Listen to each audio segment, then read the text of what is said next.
Muy buenas tardes para todos los oyentes de la U90.4 FM. Esther, los estamos saludando hoy en Facetas, programa que emitimos de lunes, bueno, repito, otra vez. Muy buenas tardes a todos los oyentes de la U90.4 FM, Estéreo, emisora de la Universidad Distrital Francisco José de Caldas. Estamos dando inicio al programa de Facetas, que emitimos todos los lunes a la 1:30 de la tarde. Hoy, como todos los lunes, una invitada muy especial, egresada de la Universidad Distrital Francisco José de Caldas, ingeniera catastral y geodesia, obtuvo su maestría en geomática de la Universidad Nacional de Colombia y el doctorado en ciencias e ingeniería ambiental de la Universidad de Ciencias y Tecnología de Arabia Saudita en el 2021. Ella es Jocelyn Ángel López. Jocelyn, muy buenas tardes, ¿cómo vas?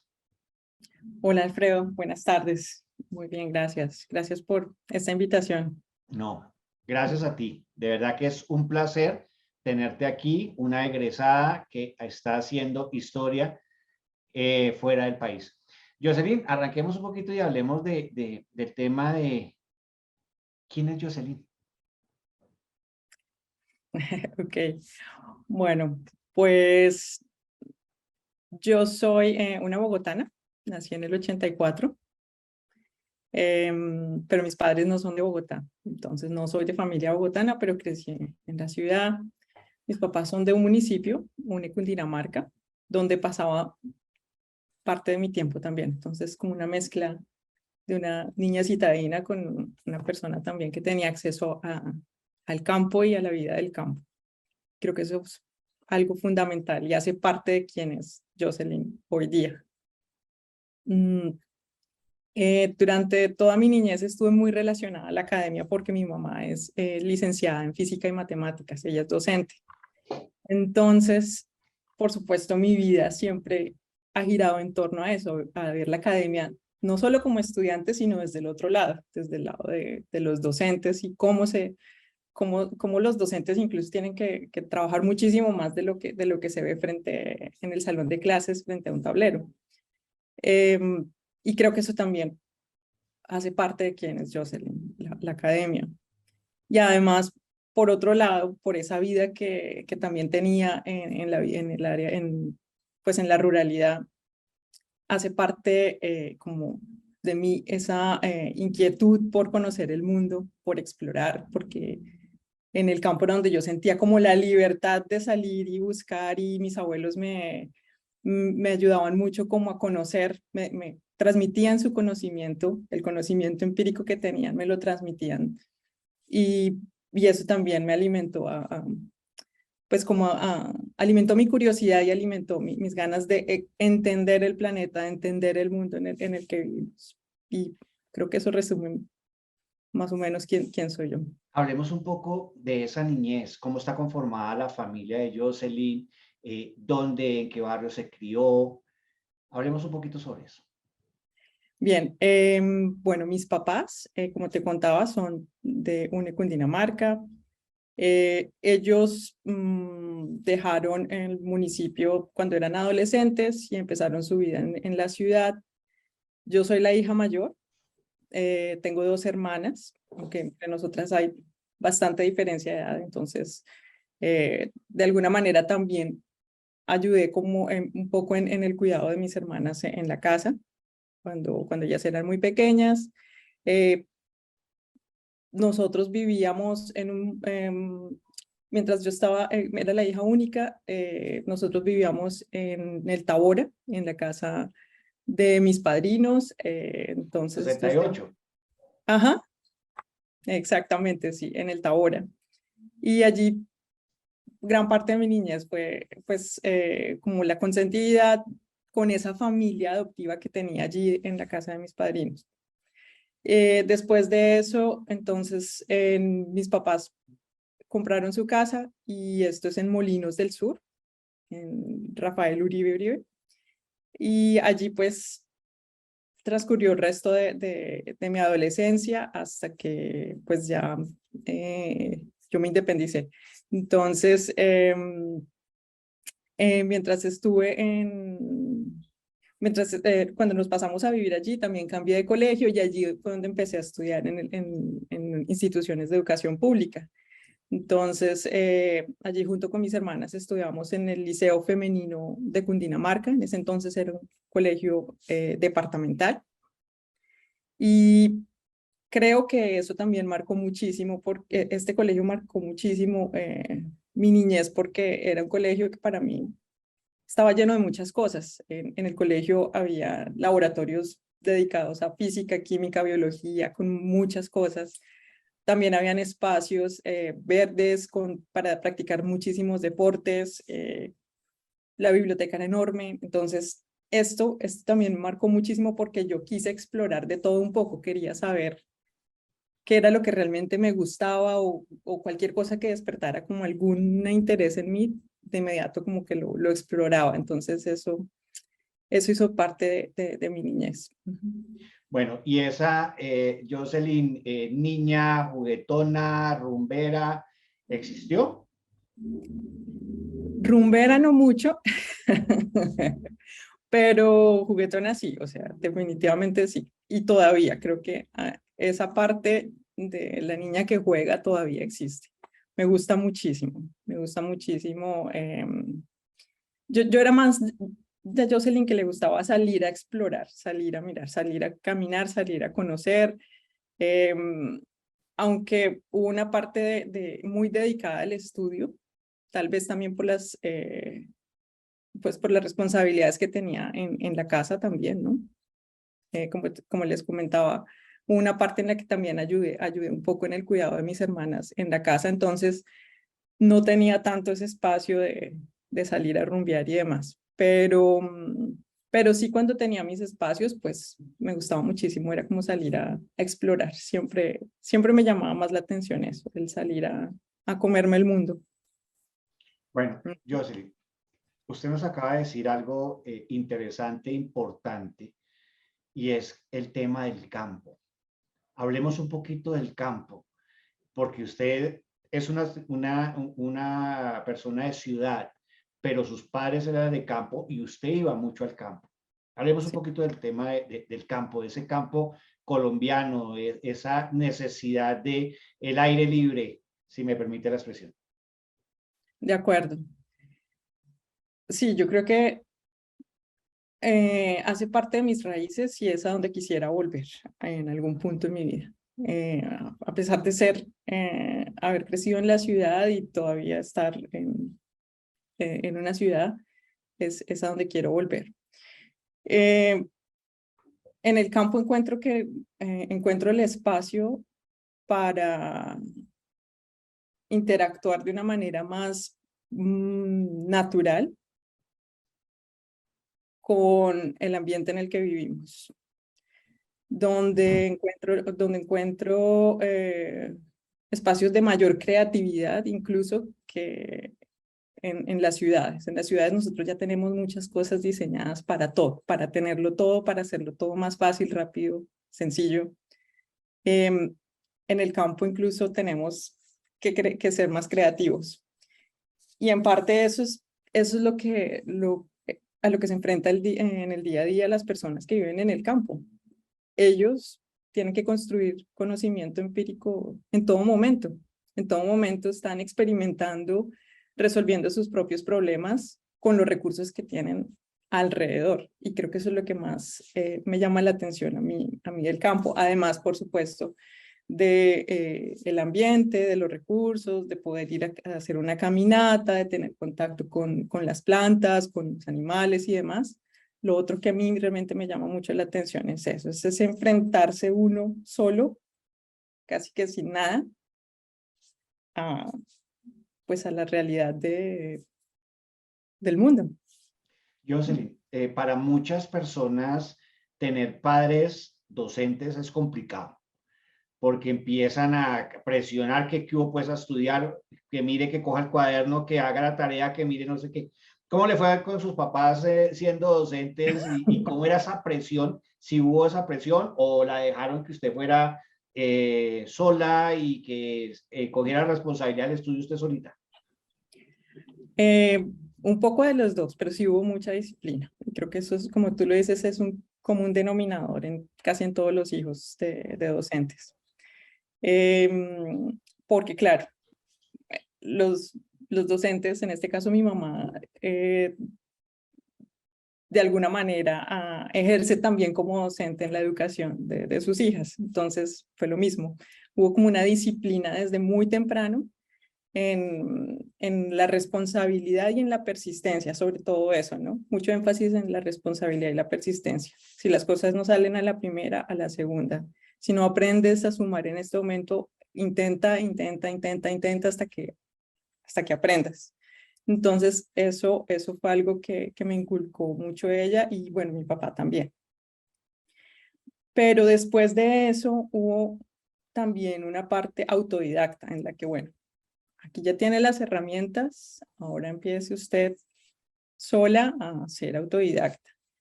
Y creo que eso también fue muy importante, porque no fue todo absolutamente guiado, sino que también tenía la libertad en algún punto de decir, bueno, yo sola puedo hacer las tareas, y por algo que decía mi mamá, decía, es que no puede ser también que usted tenga las ventajas de tener una mamá profesora en la casa, porque no todos los demás, no todos los otros estudiantes, no todos los otros niños tienen profesores en la casa. Entonces, yo quiero que viva la experiencia de no sentir que tiene una ventaja de tener alguien, un docente en la casa. Entonces, aprenda también de manera autodidacta y creo que eso funcionó, esa combinación funcionó. Bueno, vayamos un poquito ya avanzando y vamos a la Universidad Distrital. ¿Cómo llega usted a la Universidad Distrital? ¿Por qué la Universidad Distrital y no otra universidad? Bueno, a la Universidad Distrital llego, bueno, yo me presenté 2 veces a la Universidad Distrital. Cuando estaba graduándome del colegio, siempre tenía mi inquietud de irme hacia las ciencias naturales. No estaba muy clara hacia cuál de ellas irme, o a la música. Eran dos. Pero un salto largo, Sí, ¿no? exacto. Diferentes, son dos carreras supremamente diferentes. Diferentes, sí. A la música, sobre todo a la interpretación de instrumentos, ¿no? Porque es algo que también me gusta mucho y se me da de alguna manera natural desde pequeña también, como sacar canciones a oído y cosas de ese estilo, siempre se me dio desde pequeña. Entonces, bueno, tenía esa inquietud, pero sabía que con la música, bueno, uno tiene esta cuestión de que la carrera de un artista va a ser muy, muy difícil y que realmente no le va a servir mucho en la vida, en términos económicos, o es más difícil llegar a lograrlo. Y de todas maneras, a mí las ciencias naturales me encantaron siempre. Entonces, lo que no tenía era muy claro por dónde. Y algo que también tenía claro era que yo quería llegar a trabajar algún día en la NASA. Desde que estaba en el colegio yo lo tenía claro, o sea, lo tenía en mi mente y recuerdo muy bien un par de conversaciones que tuve con mis profesores en el colegio y ellos me decían, pero si usted quiere lo puede hacer. Pero yo decía, no, pero eso está como muy lejos, pero bueno, ¿cuál será el camino? O sea, ¿tendré que estudiar astronomía o tendré que estudiar electrónica o qué tendré que estudiar? Entonces, como que en esas conversaciones se digo, bueno, tal vez lo que más le pueda facilitar llegar quizás a algo así es estudiar ingeniería electrónica y por allí entonces me presenté a ingeniería electrónica de la Distrital. Pero pues es una carrera muy competida y o sea, digamos, muy competida para la cantidad de cupos que había en ese entonces. Entonces, pues a la primera no pasé. También me presenté a la nacional a lo mismo, también pues no pasé. Entonces, yo ya tenía el folleto de los pensum de las diferentes carreras y empecé a mirar como detenidamente. Y esa era la única opción, además, la única opción que tenía en ese momento y que mis padres me dijeron fue, es educación pública o nos queda difícil y tocaría que mirar otra alternativa como trabajar y estudiar y algo así. Entonces yo dije, no, yo voy a buscar el cupo en cualquiera de las dos universidades. Entonces, cuando empecé a mirar los pensum, llegué a ingeniería catastral y hubo una sola materia que me capturó del todo y ya después vi la línea entera y dije, esto es. Entonces en esa línea empezaba en astronomía. Yo dije, astronomía, o sea, no puedo creer que haya una universidad que dicte astronomía, o sea, ¿qué es esto? Y seguí así con ciencias de la Tierra, geofísica, geo. Son como cinco geos de diferentes, que explora diferentes aspectos de las ciencias de la Tierra, hasta llegar a geodesia satelital. Y yo dije, no, pues empieza en astronomía y termina en satelital, por aquí fue. O sea, yo por aquí me voy y me presenté a Catastral y de inmediato que entré a la universidad y así fue que empecé mi carrera. Le cuento una cosa, el día, bueno, este semestre Ujú. arrancó la nueva facultad de Matemáticas y Ciencias Naturales, ya Ujú. como facultad. Sí, Es bien interesante y estábamos hablando precisamente en estos días con el decano, hablando de la importancia, pues obviamente, de estas carreras. Pero venga, que yo le quiero preguntar algo, José. ¿Qué pensó Jocelyn en el primer momento que no pasó en la distrital? ¿Qué dijo? No, aquí no voy para ningún lado, nada, pues va y se presenta otra vez en la nacional, tampoco pasa. Esos dos choques que recibe usted en la parte académica para entrar, ¿qué pasó? sí, fue un choque porque yo venía acostumbrada, mal acostumbrada de alguna forma, a que siempre, pues a obtener los primeros puestos en el colegio, por ejemplo. Entonces, para uno como persona llega a ser frustrante decir, bueno, aquí esto es otro nivel, aquí vamos a empezar de cero. Lo que hizo en el colegio es una cosa y aquí empezamos de cero.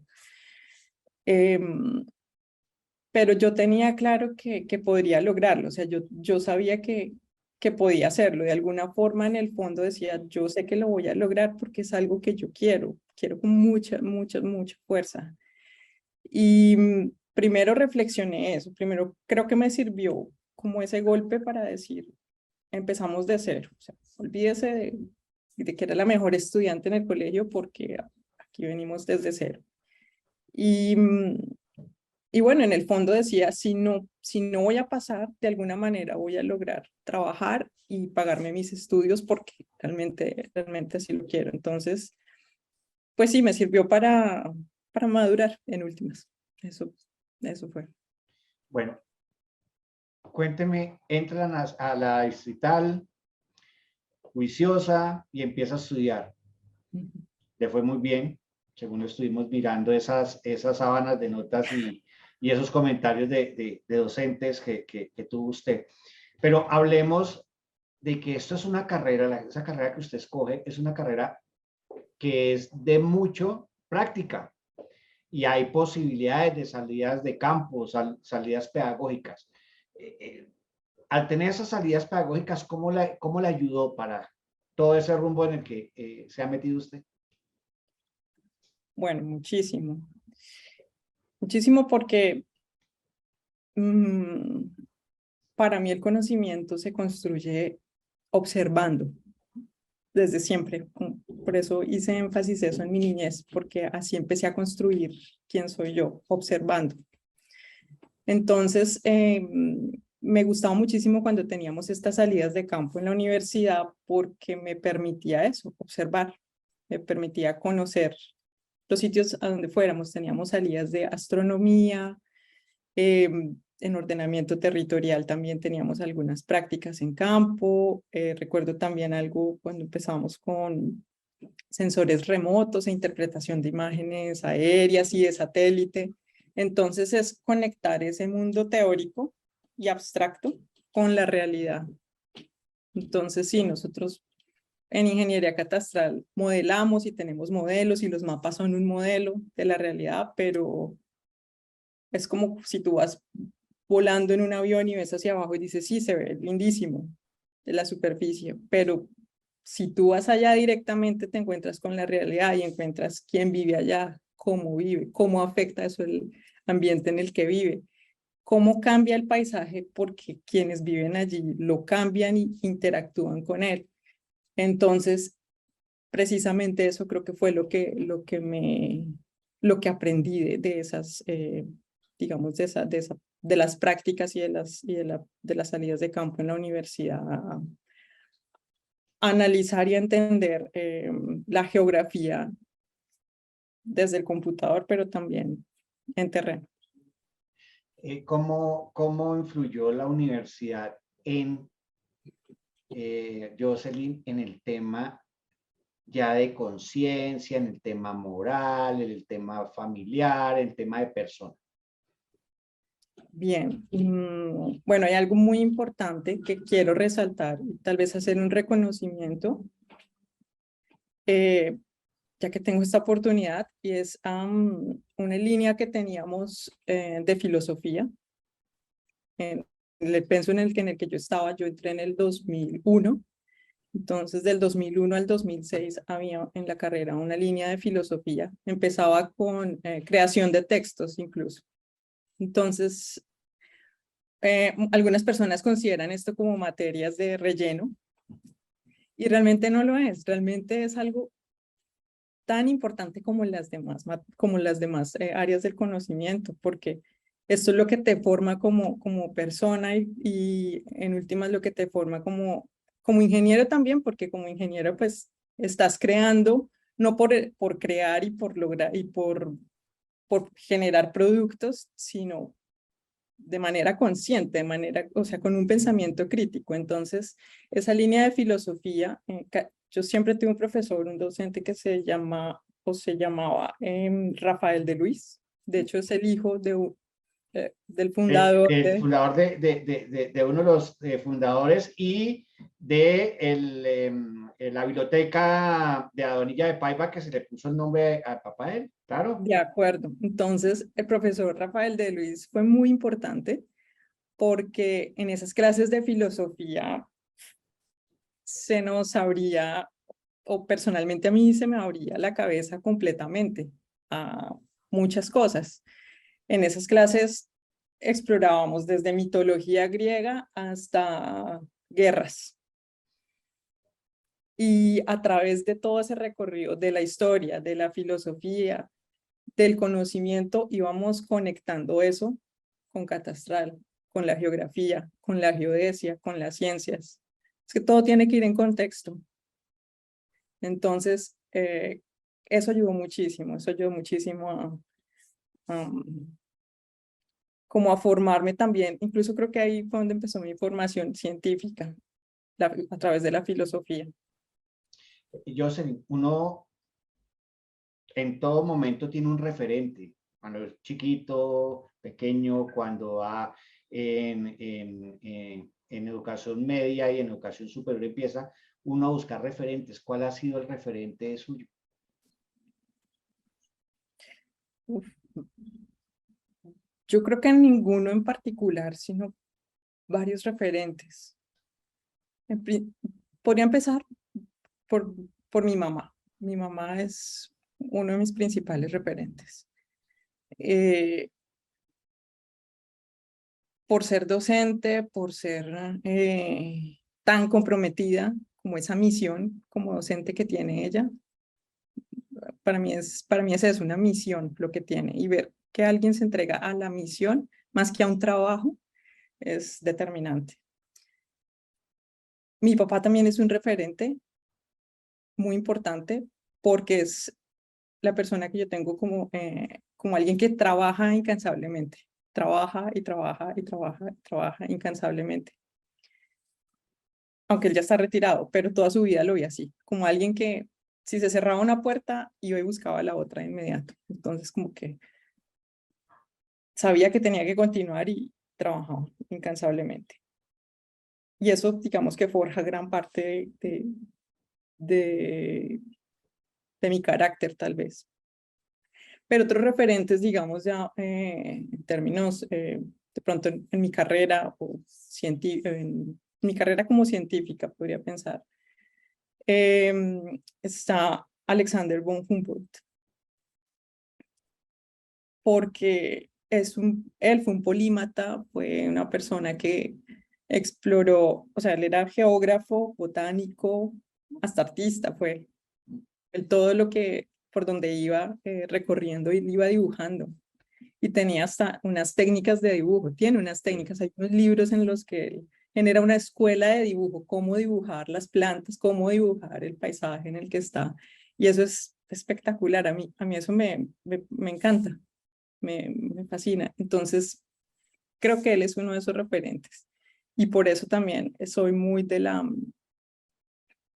sí, del pensamiento de interactuar mucho con la realidad, de salir, de explorar, porque siento que eso se nos está quedando un poco, nos estamos volviendo más científicos De el oficina. machine learning, de oficina, de la inteligencia artificial, que bueno, estas herramientas son fantásticas, pero la realidad se nos está quedando allá abstracta. Y los problemas que tenemos hoy día, de hecho, como humanidad, son muy reales y son muy de terreno. Entonces, sí, creo que... Bueno, usted se gradúa de la Universidad de Cital, ingeniera catastral y geodesta. Coge para la Nacional. Estuvo en la de Cital, donde no pasó por primera vez, y terminó de ingeniera. Sale de ahí, de la digital, y se va para la nacional, donde tampoco había podido entrar. ¿Fueron retos? ¿Fueron momentos de, hombre, ya pasé la digital, tengo que pasar a la nacional a hacer una maestría? Esa maestría que hizo usted en geomática, Jocelyn. Sí fueron retos, pero más que por decir, no, ya, check, logré la nacional, no, más que eso, es porque realmente lo quería hacer, ¿sí? Cuando yo empecé la maestría en geomática, yo estaba trabajando en ese momento. De hecho, yo ya había empezado a trabajar. En ese momento yo trabajaba en Occidental de Colombia.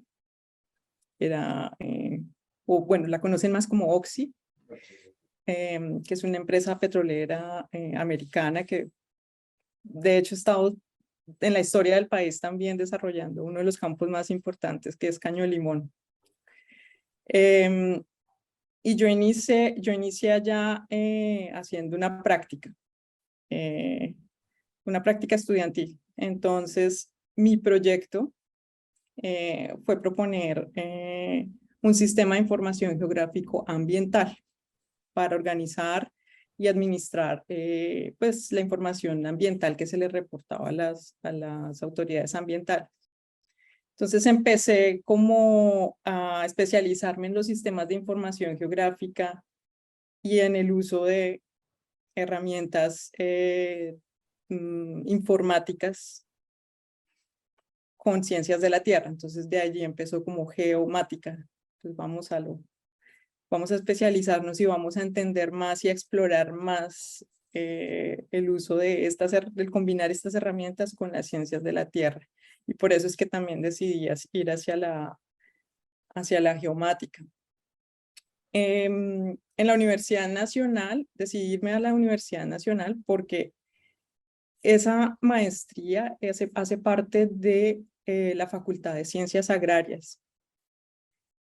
Y eso es algo muy, muy chévere que tiene la maestría allí, que te permite interactuar con personas de otras carreras. Entonces, muchos de mis compañeros eran agrónomos o ingenieros agrícolas o incluso biólogos dedicados pues, a las ciencias de las plantas. Y también eso me permitió, a pesar de que eso no tenía nada que ver con el petróleo, me abría otro campo allí que también me interesaba mucho, que era investigar los ecosistemas terrestres, investigar la agricultura un poco a través de estas herramientas. Y creo que por eso fue que terminé allí en la Nacional.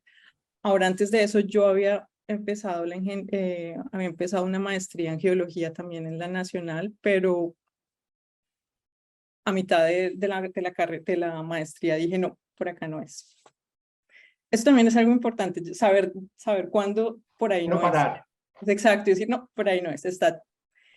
O sea, el tema es interesante, a mí la geología también me gusta, pero por ahí no es. A mí me interesan son otras cosas.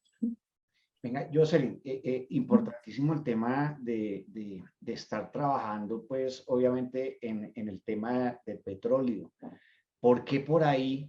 ¿Por qué se fue a hacer prácticas a la OXI y no pues por otro camino diferente a petróleos? ¿Por qué petróleos? Porque una mujer va y busca ese espacio de petróleos. Bueno, ese espacio petróleo me buscó a mí. Ah, Fue al revés. Fue, fue muy circunstancial realmente la oportunidad.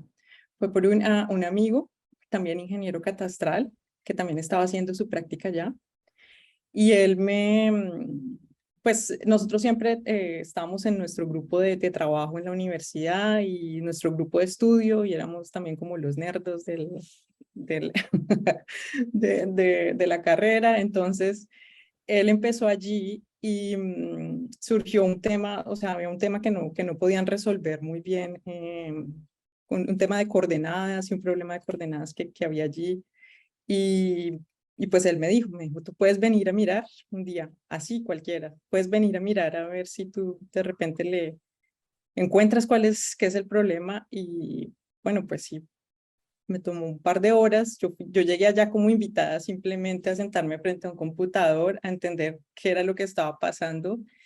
Y les dije, creo que el problema es este y la solución es esta. Entonces, de inmediato fue como, no, ven, no te interesaría estar acá, trabajar acá. Y pues a mí lo que me gustó y me llamó la atención fue cuando me mostraron la gran cantidad de información que ellos recogían ambiental, que uno creería que no, o sea, pues porque el petróleo tiene información ambiental, bueno, pues porque ellos tienen que estar, desde el momento en que entran a explorar, ya están valorando y saben exactamente con qué recursos cuentan en el sitio en el que van a explorar y tienen que reportar cómo hacen el manejo adecuado del sitio donde exploran, donde explotan y demás. Entonces, me llamó mucho la atención eso, ¿no? Como aprender un poco también de esto. Jocelyn, usted ha caminado de la seca a la meca, si me permite la expresión. Ha estado visitando muchos países, más de 20 países, conté yo por ahí. ¿Qué significa una mujer rola bogotana de familia de campo empezar a recorrer el mundo? ¿Por qué termina usted valorando tanto el salir y conocer? Bueno, pues ese mismo espíritu de aventura y de explorar me lleva a tomar la decisión de decir, bueno, hasta acá. Yo estaba muy bien en esa empresa, yo llegué a tener una muy buena posición en esta empresa, pero todo se me estaba volviendo cotidiano, como que no sentía que hagan nuevos retos importantes que yo quisiera como tomar. Y dije, el siguiente reto tiene que ser algo que me llene y a mí me estaba haciendo falta eso, esa otra parte de mí que es salir y explorar. Así que tomé la decisión de buscar una oportunidad de doctorado para continuar con esa parte científica y esa parte curiosa que tengo en mí y de hacerlo fuera del país porque precisamente quería darme la oportunidad también de conocer el mundo. Y por eso fui muy enfática en buscar oportunidades fuera del país, porque sabía que era la oportunidad además para salir a conocer el mundo. Y fue muy interesante que la oportunidad que se me dio fue fue llegar a Arabia Saudita. Entonces fue muy raro porque jamás me hubiera imaginado, yo siempre pensaba, no sé, en Europa, Australia, Estados Unidos, bueno, lo normal, pero de repente se me dio la oportunidad en Arabia Saudita y se me dio digamos, de una manera muy rápida o muy directa, digamos, sin tanta insistencia. Y a veces siento que esas cosas cuando pasan así fluyen van de una manera tan fluida es porque por ahí es. Entonces se presentó esta oportunidad para investigar haciendo uso de drones y tecnología de punta para investigar el uso de agua salada para hacer cultivos en el desierto. Y yo dije, bueno, esto me parece pues esos retos. Me parece súper interesante. Además, si no me gusta, por lo menos conoceré Medio Oriente. Así que me embarqué en esa aventura al Medio Oriente y de allí pues se me abrieron muchas más puertas para conocer Medio Oriente y África. Pero venga, yo quiero preguntarle sobre el tema de la cultura árabe. El tema de la cultura árabe es complicado y es complicado también a veces para las mujeres. ¿Cómo asume usted esa nueva cultura y qué le representó en su vida personal? Sí, bueno, fue un choque, ¿no? Sí, fuerte. Un choque desde que tomé el avión yo tuve una escala en Sao Paulo y después en Dubái. Cuando tomé el vuelo a Dubái fue que sentí el choque, porque incluso las personas que estaban alrededor, yo dije, bueno, esto es diferente. A la hora del rezo empezaron a rezar cuando estaba en el avión y dije, bueno, acá hay algo muy diferente a lo que, Claro. a la cultura de donde yo vengo. Entonces, eh, sí, bueno, hay dos cosas. Por un lado, la universidad a la que llegué es más como una burbuja. Entonces, allí es una comunidad muy internacional. Por supuesto, los valores son musulmanes y allí tenemos árabes y es una universidad de árabes, pero es muy internacional. O sea, allí hay personas de todas las nacionalidades del mundo prácticamente, o sea, de 110 países. Entonces es muy diversa, es muy abierta. Entonces, mientras está uno en la universidad, está como en el mundo en el que más o menos uno ha crecido o en del que tiene referencia. Pero precisamente como me gustaba explorar, entonces salir a Medio Oriente y conocer la cultura árabe fue un choque, pero fue un choque también positivo, porque contrario a lo que yo pensaba, me encontré fue en un ambiente amigable, en un ambiente en el familiar, en el que me recibían y me decían, no sé si por ser extranjera y además por ser de un país como tan exótico para ellos, que Colombia, ¿qué es Colombia? ¿Dónde queda Colombia? Entonces, no sé si era solamente por eso, pero fue un ambiente muy familiar. Nunca tuve un encuentro de usted es mujer y usted está aquí y los Sí. hombres acá. Nada de esto, todo lo contrario. Usted es mujer, tenemos es que tratarla con mucho respeto, pero también con mucha familiaridad. Y de hecho tengo muchos amigos árabes, personas que amo, que llevo en el corazón, son árabes musulmanes y todavía pues somos amigos, familias. Me gustaba ir a la casa de ellos y pues sentarme a comer con ellos, sentirme muy bienvenida. Y a veces también cuando iba sola por la calle o alguna cuestión así, nunca sentí ese peligro, nunca sentí el rechazo para nada. Lo que sí choca es obviamente cómo se relacionan entre ellos un poco, porque pues porque eh, las costumbres son diferentes, obviamente. Entonces, cómo se relaciona un hombre con una mujer musulmana es diferente. Entonces, ahí es donde choca, porque si yo fuera musulmana, tal vez no estaría diciendo esto. O sea, si yo hubiera nacido allá y fuera musulmana, tal vez no lo estaría diciendo. Tal vez mi perspectiva sería diferente. Em, Sin embargo, no considero que sea tanto de irrespeto, sino un tema cultural y religioso, y también un tema de pensamiento conservador. O sea, de alguna forma, en Colombia antes era así, ¿no?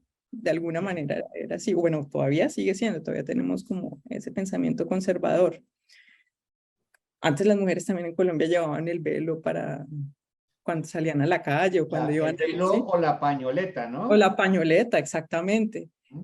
Entonces yo lo que siento en la cultura árabe es como devolverse en el tiempo. Así me sentía yo, como que iba, como que estaba haciendo un viaje en el tiempo, como que estaba, no sé, 50, 60 años o más atrás, cuando camina uno por las calles de Medio Oriente.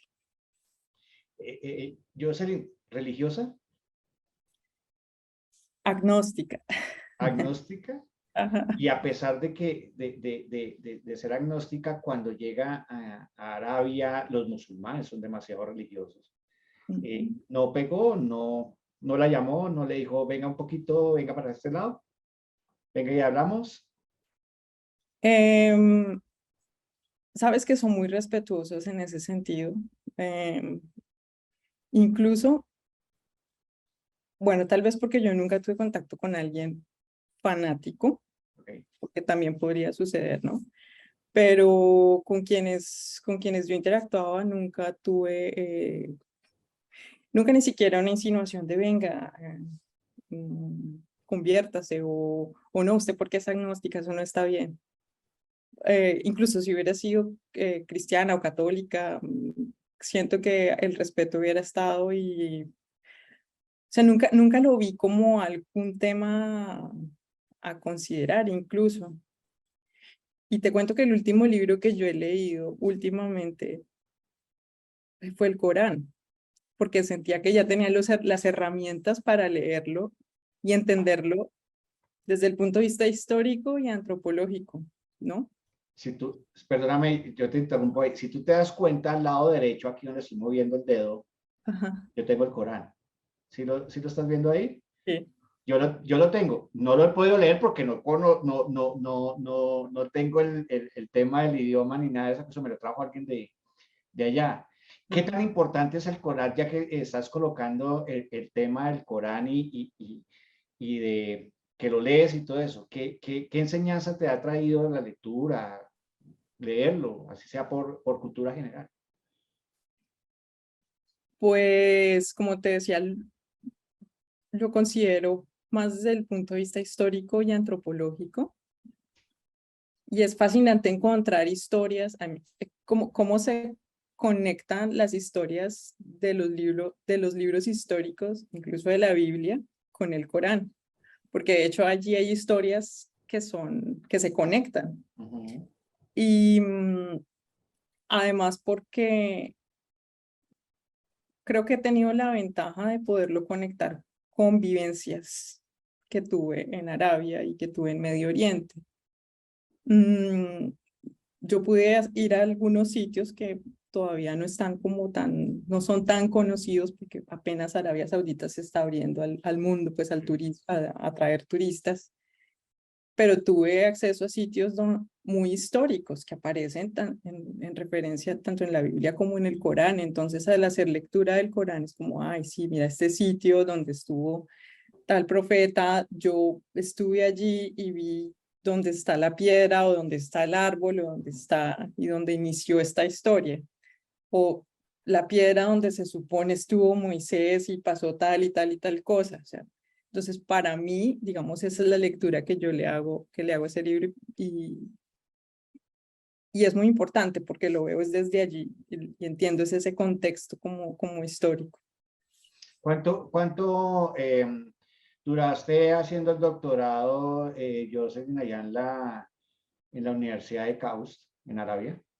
6 años. 6 años. Ujú. ¿Y cuál fue el producto de esos 6 años? Uf. Bueno, a nivel académico, Académico, académico, ok. académico. Bueno, a nivel académico, mi investigación fue el uso de unos sensores que son muy especiales, unas cámaras, para ponerlo así más sencillo, son unas cámaras muy especiales que permiten ver lo que nosotros no vemos. Y en este caso yo hice uso de estas cámaras para hacer el monitoreo de cultivos. Cultivos que estaban, como te decían antes, cultivos que estaban en el desierto, que son irrigados con agua salada, con alto contenido de sal, debido a que hay un problema muy fuerte allí en Arabia Saudita, que es que se está acabando las fuentes de agua fresca o agua dulce, como se conocen, que por lo general vienen del subsuelo. Como se está llegando a ese problema, o sea, ese problema es de años, 5 o 10 años tal vez, que tienen reservas, están analizando alternativas y una de estas alternativas es, bueno, la única recurso hídrico que tenemos, además de lo poco que nos queda en agua fresca, es el mar. pues ellos tienen el Golfo Pérsico por un lado y el Mar Rojo por el otro lado. Entonces, ¿qué podemos hacer? ¿Será que es posible irrigar con agua del mar? Entonces, mi investigación fue en colaboración con científicos botánicos, científicos especializados en desarrollo genético de plantas. E investigamos sobre diferentes cultivos, la quinoa, el tomate. De hecho, una especie de tomate es muy interesante porque las especies que investigábamos son especies provenientes de Sudamérica, que tienen unos genes particulares que pueden ser donantes para fortalecer, por decirlo así, el resto de las especies, para hacerlas resistentes a altas temperaturas, resistentes al agua salada y otras condiciones. Entonces, con estas cámaras lo que hacemos es tomar fotos frecuentemente y ver a través de esas fotos cómo es que estas plantas se van adaptando a los diferentes cambios. Entonces, mi trabajo específicamente es en eso. ¿Cómo hago yo para interpretar esas imágenes, ya sea desde un dron, desde un avión o desde un satélite, o incluso con sensores allá en terreno, con un robot o con una cámara que yo tenga en la mano? ¿Cómo hago yo para interpretar o, digamos, convertir esas imágenes o esas señales en información que me permita a mí monitorear las plantas y los cultivos en general? Entonces, eso fue lo que yo hice. ¿Y eso para qué le sirve al hombre de a pie, a esa persona, al ser humano, toda esa investigación que usted hizo con el tema de cámaras, de drones, de tomates? ¿Para qué nos sirve a nosotros el hombre del común, ¿no? La persona del común? Bueno, pues realmente eso se va a ver reflejado en el tiempo. Inmediatamente no se va a ver reflejado. Se va a ver reflejado en el tiempo cuando tengamos cultivos o que tengamos productos que podamos llevar a la mesa a pesar de las condiciones en las que nos encontremos en, no sé, 5, 10, 15 años. Sabemos todos que estamos en un cambio climático, que las condiciones están cambiando a nivel global y yo creo desafortunadamente que no van a cambiar, o sea, no van a mejorar, sino que esto va acumulándose de manera exponencial y la tendencia no creo que vaya a cambiar mucho pues para mejorar o para detener el cambio. Entonces, este conocimiento y esto que yo investigo es más pensando en eso, en el futuro a término medio y a término pues más lejano. Después, ¿cómo nos vamos a alimentar? Entonces tenemos desde ya que adaptarnos al cambio y empezar a adaptarnos desde ya. No podemos esperar a que se lleguen los 7 años, llegue el 2030 y ahora ¿qué hacemos? Y ahora cómo vamos a cultivar y ahora cómo vamos a alimentarnos y ahora qué. No, tenemos que prepararnos desde ya y esto es parte de lo que yo hago es eso, ¿no? Jocelyn, al comienzo de la entrevista usted nos dijo que su sueño era la NASA. La hemos visto toda la entrevista con ese uso, que está espectacular. NASA, ese orgullo. Creo que se le ve, se le nota ese orgullo de estar en la NASA. ¿Cómo llega a la NASA? ¿Cómo hace realidad ese sueño? Sí, bueno, pues el camino que no se veía desde que estaba en el bachillerato, que no veía claro el camino, de repente se fue haciendo claro por las circunstancias. Entonces, mientras estaba en Arabia Saudita, conocí a uno de mis directores o codirector de la investigación, fue postdoctor en la NASA. Y digamos que ese fue como el primer punto de contacto allí, porque hicimos colaboraciones con algunas personas de la NASA y algunas investigaciones con algunos sensores que estaban desarrollando en ese momento y queríamos ver cómo funcionaban esos sensores o las imágenes que tomaban esos sensores en un ambiente como el del desierto, ¿no?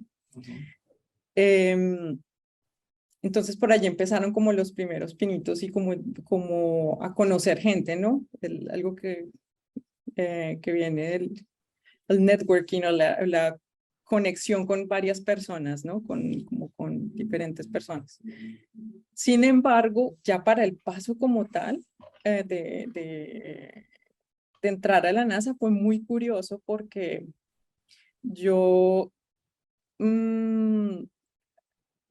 tenía, bueno, esto fue por Twitter realmente, yo tenía varias personas a las que seguía en Twitter, de las personas que de pronto escuchaban las conferencias de la NASA, conferencias a las que yo asistía o por ser estudiante y por también mostrando mi investigación, y tenía como, pues sigo diferentes perfiles y de repente un día, mientras estaba terminando yo mi doctorado, de repente un día vi una publicación de, hay una oportunidad para investigar en este proyecto específico de una nueva misión espacial que se está preparando, en el que se hace uso de este tipo de tecnología que yo estaba investigando para investigar ecosistemas terrestres, etcétera, etcétera. O sea, como algo muy puntual, muy parecido a lo que me pasó cuando llegué a Arabia Saudita, como algo tan puntual y tan específico. Yo dije, pues esto me gusta, me parece genial, y ¿por qué no? O sea, pues así fue, yo simplemente respondí a ese tweet, le dije, voy a enviarle mi hoja de vida, le dije a este profesor o a este investigador, le envié mi hoja de vida y a los 2 días él me respondió, me dijo, pues hagamos una entrevista y ya, de repente fue como, bueno, bienvenida, entonces, ¿cuándo inicias? Buenísimo. Ya estamos llegando al final de esta charla y se nos va a quedar muchísimas cosas dentro del tintero, Jocelyn, pero yo sí quiero, ese es el mes internacional de la mujer. Ese es el mes. Y quiero hablar con usted de algo bien importante, la mujer en la ciencia.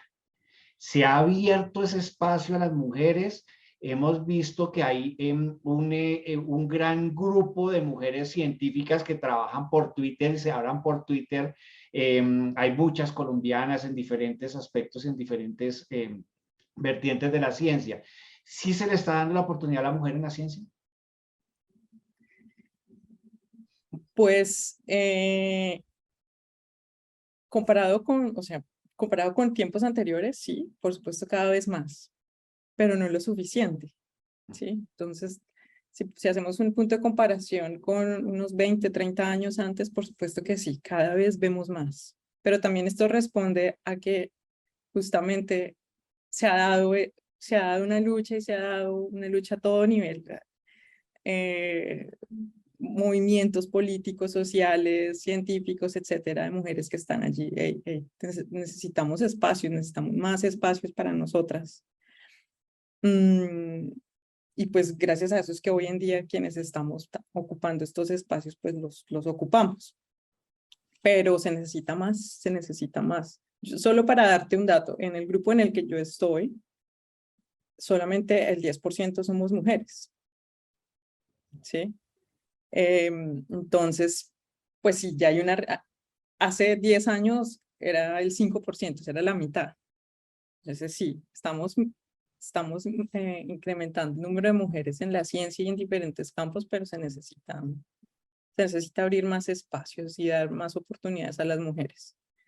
Yo voy aquí conectar esto con, tal vez fue una serie que se dio hace unos años en el que se mostraba, yo creo que fue de las Naciones Unidas o algo así, de un estudio en el que se mostraba lo que implica lo que implica una mujer educada, o sea, los beneficios que trae la educación en la mujer. Entonces mostraban las estadísticas de cómo una mujer que se educa hace que se disminuya los índices de pobreza, los índices de violencia, los índices de maltrato infantil, los índices de, bueno, cualquier cantidad de indicadores, solo porque una mujer tiene acceso a la educación. Entonces, es muy importante.